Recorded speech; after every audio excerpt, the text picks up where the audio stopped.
Hi, y'all. This is Matt with Evention. I am going to give it about 5 minutes to wait for people to join, and then we'll get started a little after 2:05. So I appreciate you guys joining and staying on mute.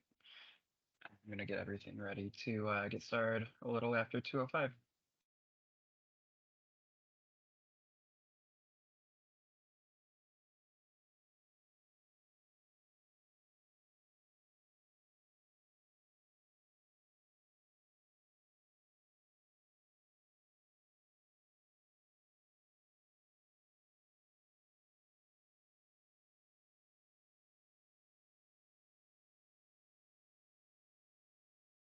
Well, I've got a couple of you. Would you be able to just tell me if you can see the Evention sign-in screen on the chat?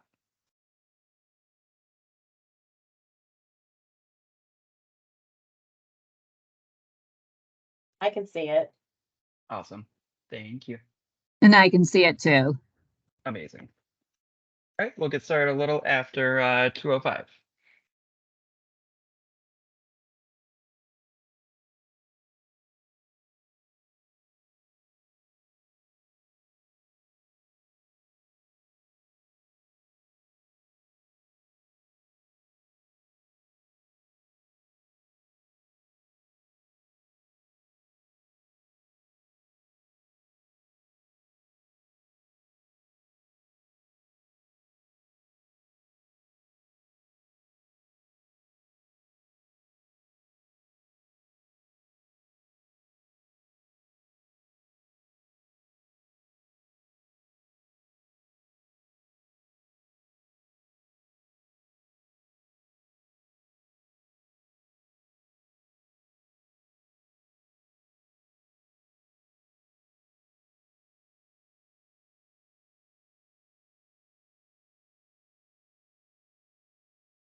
All right, it is 2:05, so we're going to go ahead and get started. So my name is Matt. I'm with the support team here at Evention. What we're doing today is just a total recon rundown, just to just get the basics of total recon explained to you. Please hold any questions till the end. We'll have some time to take some questions if they're general questions about the product. If you have any specific to your property questions, I will give you the email address and show you how to find it so that you can send over a case to discuss with us. So first of all, if you could mute yourselves for now, it looks like we have everyone muted, and just hold questions till the end, that would be great.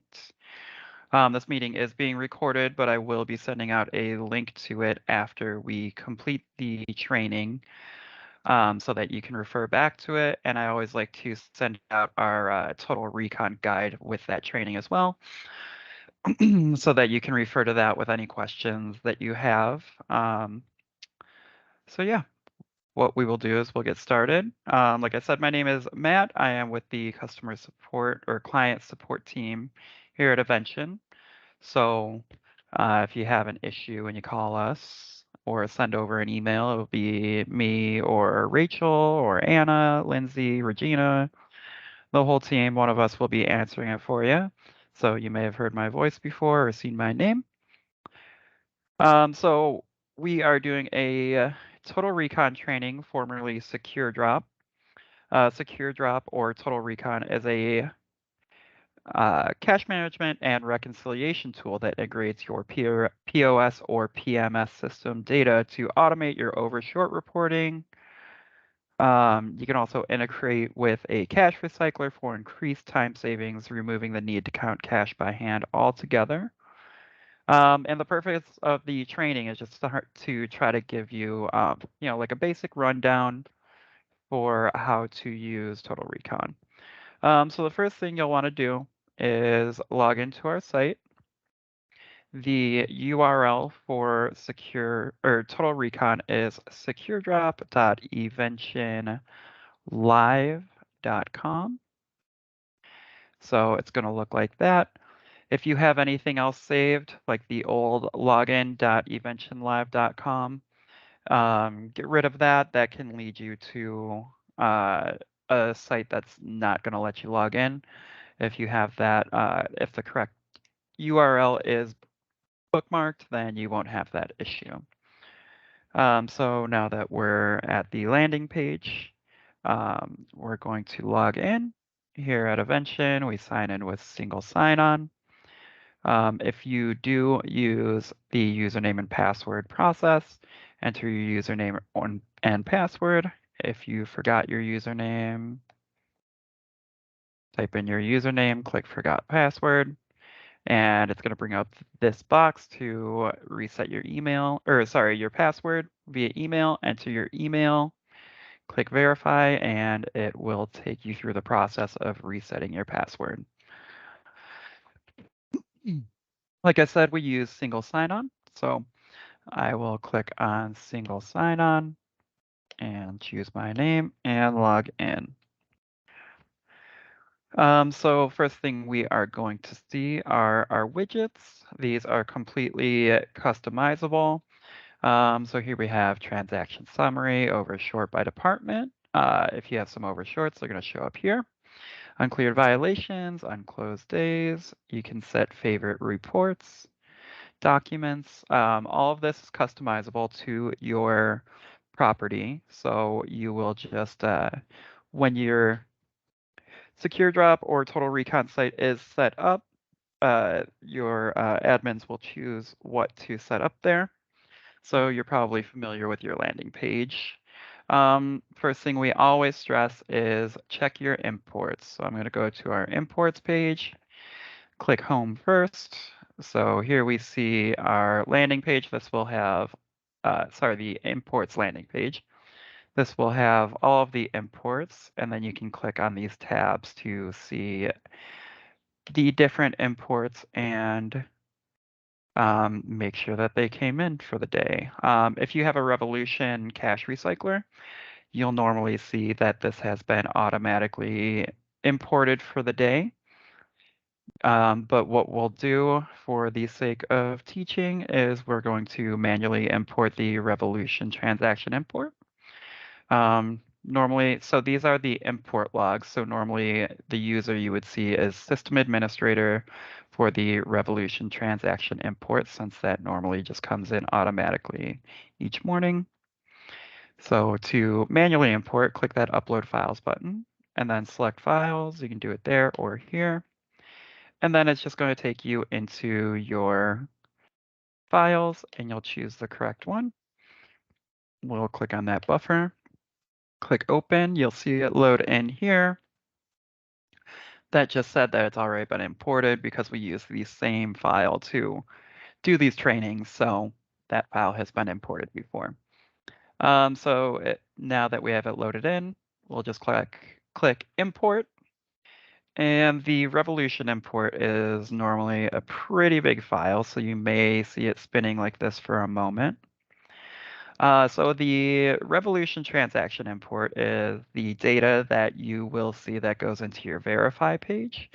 So this is the cache recycler that counts all of the cache. If you don't have a recycler, this is the data that you'll see in the verify page that was entered manually from employees' drops. So like I said, this can take a minute since it's got so many transactions in it. We'll give it a sec to finish loading.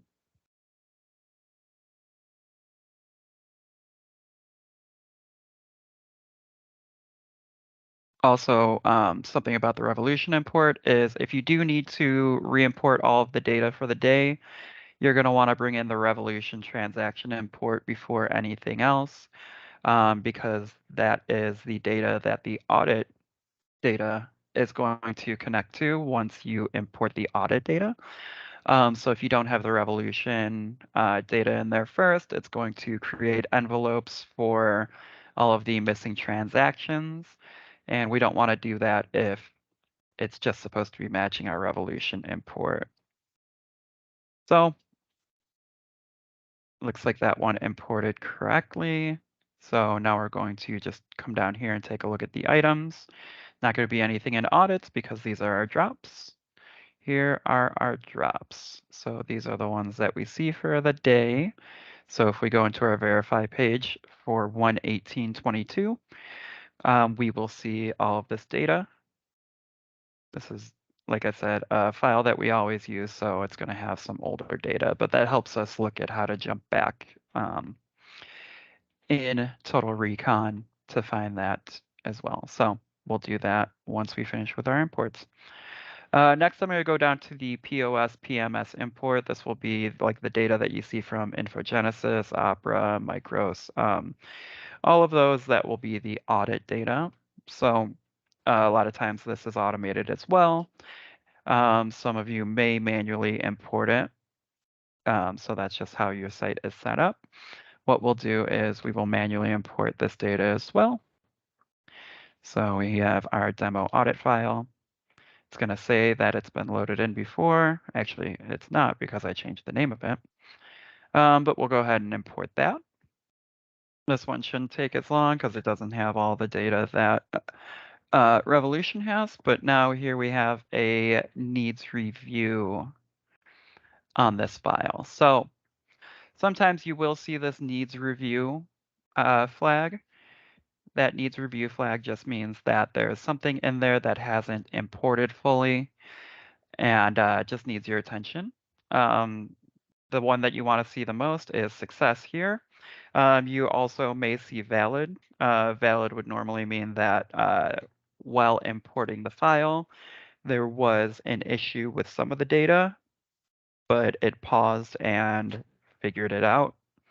So everything should already be, or it should fully be imported if it says valid. If there's any issues, feel free to let us know. But you may see failed, or you may see something that says no data in the file. Those can be um, from many different reasons. So sometimes you'll see no data in the file. Sometimes there may be no cache to import. And that's pretty common that you see no cache to import. You'll just look through your file and realize that there is actually no cache. Has become increasingly more common post-pandemic life. So we'll just take a look at the needs review. This is something you can normally fix on your property. So here we see there are no envelopes currently associated with the transaction. Like I said, if we didn't do the Revolution import first, we would see this for every transaction because there was nothing for it to connect to. So we're just going to create those envelopes. If you see that, all you have to do is click this box and click this box and then click Save. That is going to create those envelopes in our audit page, and then we should have all the data imported. So now we have a successful import.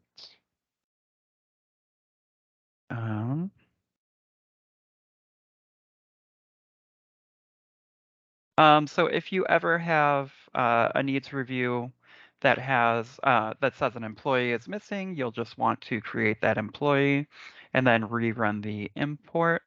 Sometimes you'll see this file that says needs review, and then something like this, employee matching this value couldn't be found. You'll want to go into your employees page and create that employee. And then once it is created, you'll rerun the import. You don't want to re-import it, but you'll hit this retry button and it'll rerun the import. And as long as the data is there for the employee, it will import everything. So now we're going to just jump over to our accounting page. And we'll start with verify and go down from there.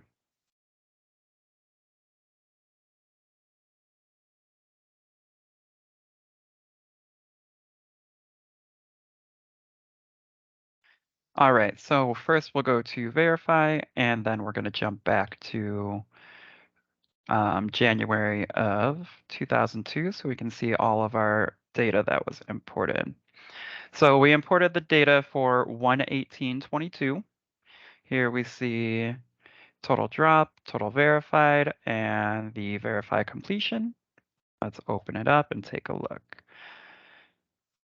So the verify amount will always come in equal to the drop amount. Since the machine counts the money, that is what you're going to see there. If you don't have a machine, it's just going to be your drops. The exceptions to this is if there are any discrepancies between what the employee dropped and what's reported. Verify is where you'll see that. If there's a vault drop, that's going to need to be manually entered in this screen as well. If you have to add a new drop, this is where to do it. So I'll show you how to do that. So this is all the audit data, or sorry, the verified data that came in from the Revolution import. You can scroll through it. You will see that we have some amounts that weren't verified. So what we can do is we can manually verify that. To do so,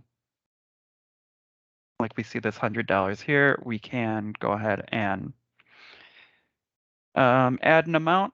Let's say that this person actually dropped 105 and this is incorrect. We can just add that there and click save. That will give us that manual verification. And then if we have to create a new blank drop or a vault drop, this is how we'll do it. Click the new blank drop button and choose our employee. We'll go with Regina, working in drink, and we'll say she dropped $50. Click save, and now we have manually entered Regina's drop. So if you look here, you'll see all the times for the drops for the actual day. So since it came in from the Revolution data, it tells us that this drop was dropped at 6:41 p.m. on the date of 1/18/22. Here we see this one saying that it was dropped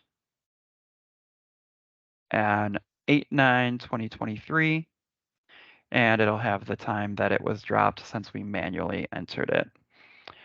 Next, we'll jump down to the audit page, and we will go back to our January 2002.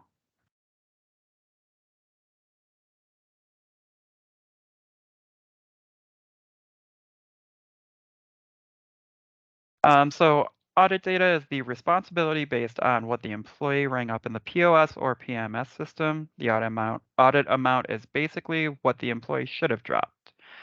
So if an employee rang the transaction in incorrectly or did not ring it at all, the audit info can be entered manually. So let's open this and take a look. Again, this will be all of our audit data that came in. Sometimes you may not see all of these boxes checked automatically. All of the boxes are checked for the things that were on the import, so that's a good thing. But we do see that we have some transactions that weren't correct or weren't in here, and those are causing overshorts. Sorry about that. Excuse me. So this is just for the purpose of training. We're not going to go through all of those and fix them, but this is where you would do that if you needed to. So we're going to manually audit Regina's $50. All we have to do is click here, add that amount, and click Save. Here we see it is all audited.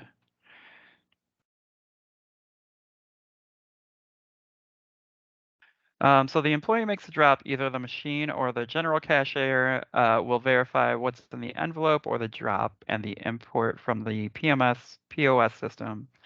That amount should match what they ring up for the day. So then the audited amount minus the verified amount equals your overshorts here. So this is the verified amount, this is our audited amounts, and our overshort. So overshorts over a certain amount usually varies by property. Those are called violations, and that's where we're going to look next. We're going to have a ton of violations for that that day, as you saw.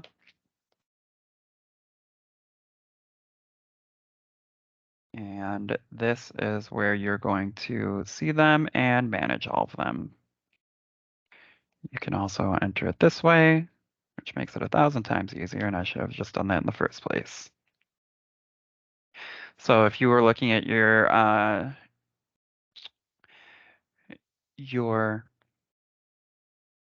total recon site and you were working on this, this is where you would go to clear any violations or review them. So we'll look at this overshort for Leonardo Lemieux, and we see it as a violation for the amount of $2,617.12.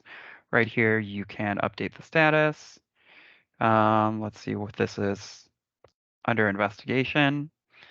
And we need to add a comment. Drop missing. We'll just say that the drop is missing and we're going to search the safe for it. If you have some type of document that basically documents the missing cache, you can add it here by clicking edit, and then you can upload the attachment saying that this was the document that we use to basically document the issue. So that's how you would use that. And then once the verify and audit data is correct, we can go to the cash journal and close that day. So let's go to 1/18/22 again. We didn't verify everything. So when we go to unable to try to save and close the day, it's going to say unable to close the day. Please correct the following issues. So we'll go back to verify. And we'll go ahead and manually do this. So let's say this is correct. $10 here. And then let's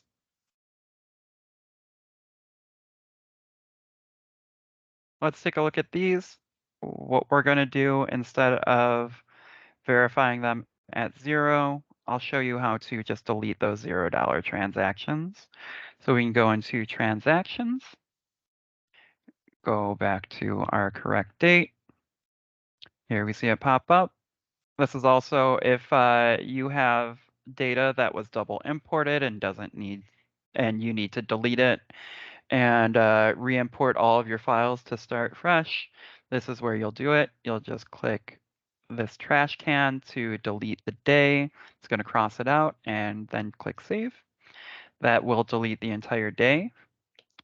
That, like I said, will be how you can fix any double imports, or if you just need to start fresh, you can delete everything and then go back into your imports page and re-import it.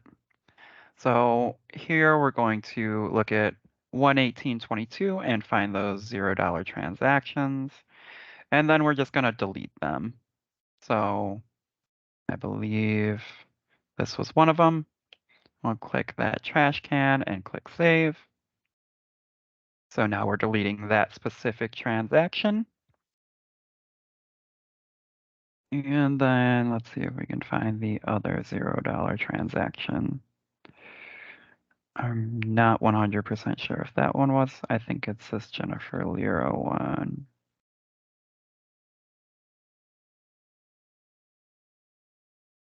All right, we're just going to delete all of the $0 transactions so that we can close our day.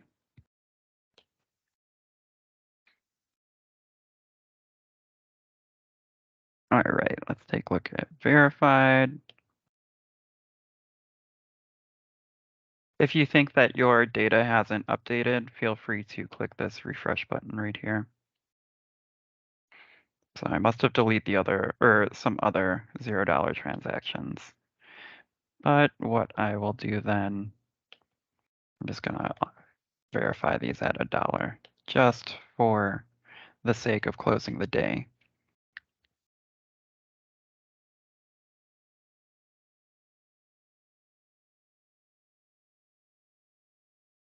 Jump down to our cash journal. We see this hasn't updated, so I'm going to click this refresh button down here. I'll refresh the whole site.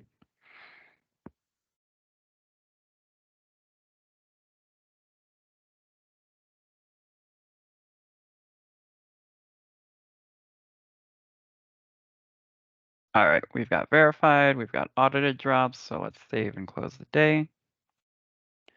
So when you do that, a lot of times it will send a workflow email that anyone who's set up to receive that will receive. It will go to your GL if you're set up to do that as well. Everyone's cash journal is going to be completely different, but the things that you will see after closing the day, you can reopen it, you can resend the workflow, resend the export. That's usually what hits the GL, and you can download the export. So here we are downloading the export. I'm not going to open it because this one's set up to have an export that we actually don't use, again, for training purposes. So now you saw verify, audit, violations, cash journal, and transactions. For drops, I'm sure you are familiar with this. We'll click on the drop button to make a drop, choose your employee, and enter everything here. Audit bank should look familiar as well. Also, these are set up very differently for each property, so that is for you to discover on your own. Like I said, I'll send over our training guide as well after this training so that you can refer back to it if you have any questions.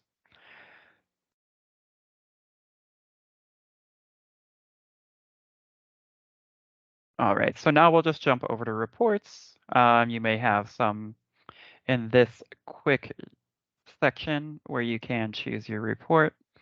We'll go to the full reports page.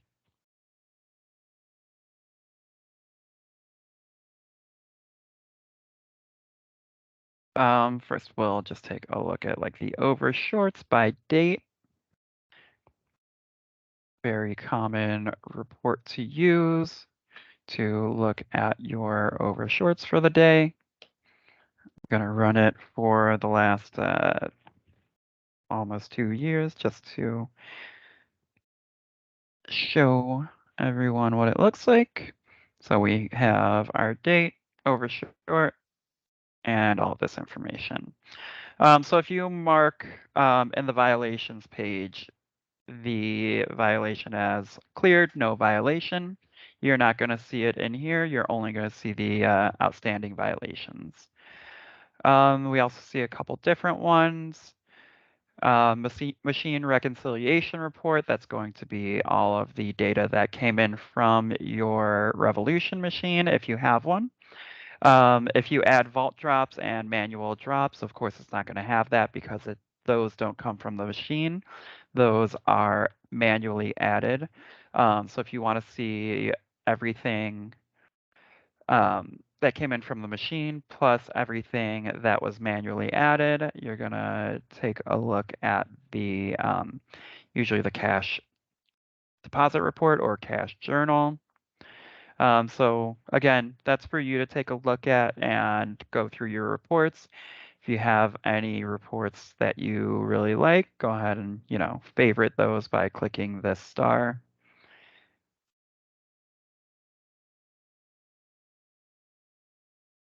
Any of these reports can be turned into workflows too. The workflow emails, those get sent out to the employees that are listed in the workflow type. This is a little more in depth, but I'll show you how these work. When you are making a user, you will give them a role, and that role will tell you the permissions that that user has. Again, we'll go over this a little bit more once we create a user. But here, if you click on the roles button, you can see like what an auditor or employee no bank, what everyone can do. So if you're unsure what permissions to give a new user, you can click on the roles section in personnel, and that is going to just give you these roles and what they have the access to. So the reports that we send out, the workflows, those are set to roles. So you will have a role that has a workflow attached to it. If you want to know what workflows have what are go to what roles, you'll click on the deposit workflows and the instance settings, and you can see. So here we go. The overshort by employee workflow goes to anyone who has received overshort workflows as their role. And then you can look at, when they are last sent, and some of them have a specific report that was added to the actual workflow. So if you need a certain workflow setup, we'll set it up as a generic report. That way we can change the workflow schedule for you and the date range. So that is the report that we'll send out when we do that. So that's how workflows work. From here, we will jump into employees and users. So first, we'll click on employee. So the difference between an employee and a user in Invention is an employee is someone whose data is going to be imported. Basically, someone who makes drops in Invention but doesn't use the system themselves. A user is someone who actually uses Invention. Sometimes they don't make any drops. So like a manager would usually be a user if they are just doing the evention process, like I've been explaining here today. An employee is someone like a cashier at a grab and go section that just takes in cash and transactions during the day, and then their data is imported, but they have no reason to use Total Recon. So here we see our employees. If we need to create a new employee, all you have to do is click this add button. And a couple of things that we'll need to make for each person is an employee number. So um, let's go ahead and make an employee. So let's say we have an employee by the name of Mark, and we want to give them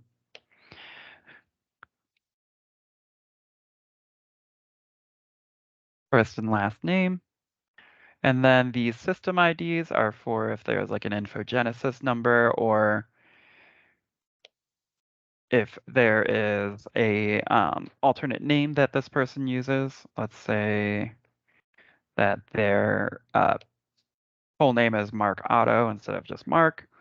That's how you will add them to the second system ID if their information is not connecting correctly from the imports. So we have an employee number, a first and last name, and then we have the alternate first name. Then we're just going to add a department. Let's say eat, and then we can make it their primary job. We don't have to, and we can give them a from date, and that will be the first day of their employment. So now we're saving this employee. I'm going to close this and we'll refresh.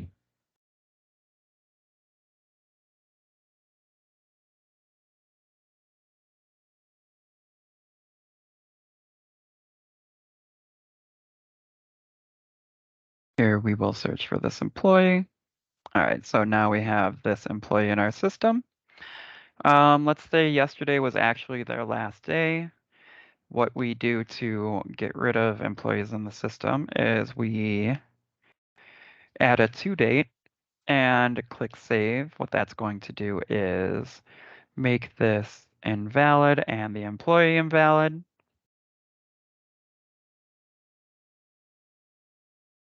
So here we see that they no longer have a job and they are gone from our list of employees. We can show inactive employees. That person comes up again. So that is how you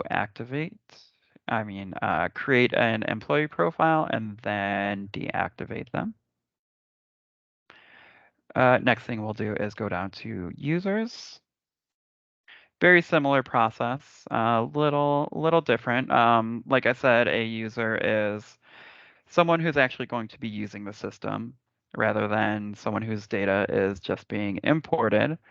To add a user, we'll click add once again. Let's make Mark again. You are going to want to create a password. If they are using a username sign-in type, if you're with certain properties, you will have a certain type of single sign-on type that you will set up an employee or a user profile with. Usually that'll be like the default when you open up the user profile to create it. If you're at Hyatt, it should say Hyatt, Marriott, it should say Marriott. We're just going to do a normal username. The password, it's going to yell at you for these parameters. Password must contain 8 or more characters, upper and lowercase letters, at least one number, and at least one special character. So my password is set to have the correct information. We're going to add Mark. And then make sure you add the email address so that we can send an email to the email address on file in case you lose your password. So here we have Mark with a username, password, first and last name set up. And let's say that they're going to be a manager who also receives the overshort workflows. So click on those. We have all locations user. Click save. So now we have Mark in our system. We see him down here. And then another thing that I find valuable, if that user is also an employee whose information is going to be imported, then we can connect the user profile and the employee profile. So here's Mark. Let's delete this to date so that Mark is active again. And then you'll see in this section, once this saves,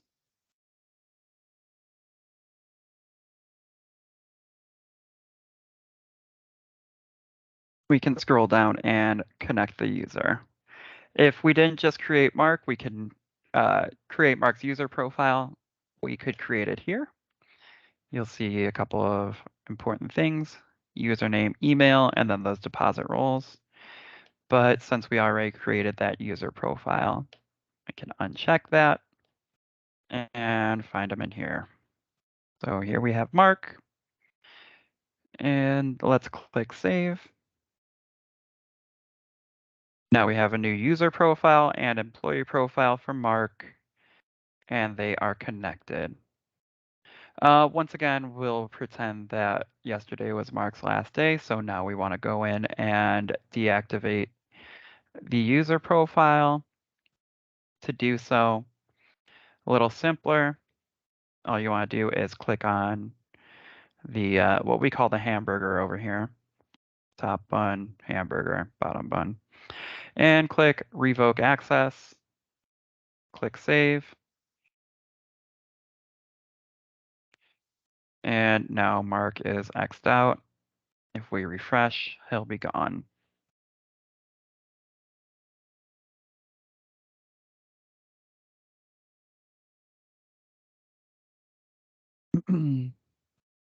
So that is the basic rundown of Total Recon for you.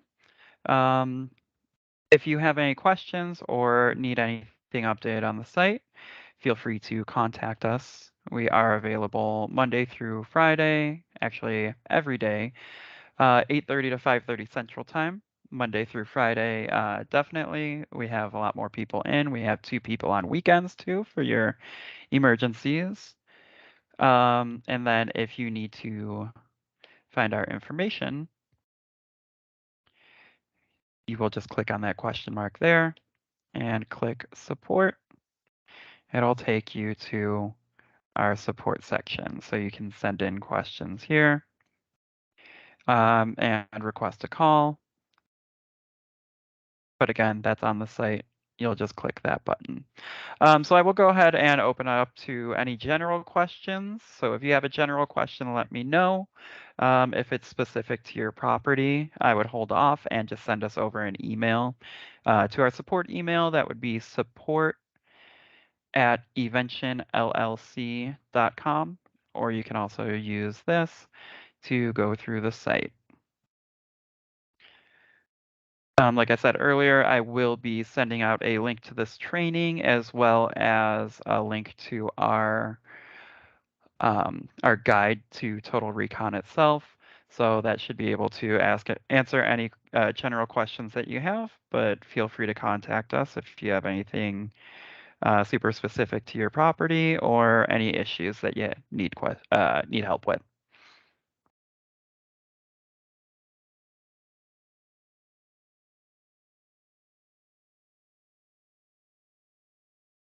Any questions from anybody? If you don't have a question, give me a thumbs up, and then we can end this, and I can get sent out to you by the end of the day.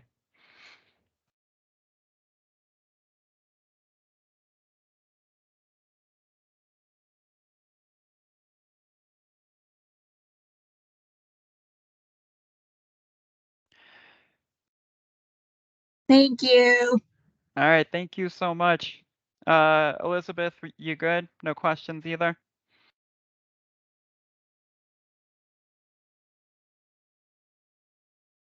I'm gonna pretend that's a yes. So, if you have any questions, feel free to contact us. Otherwise, thank you for joining today, and you have a great day. Thank you.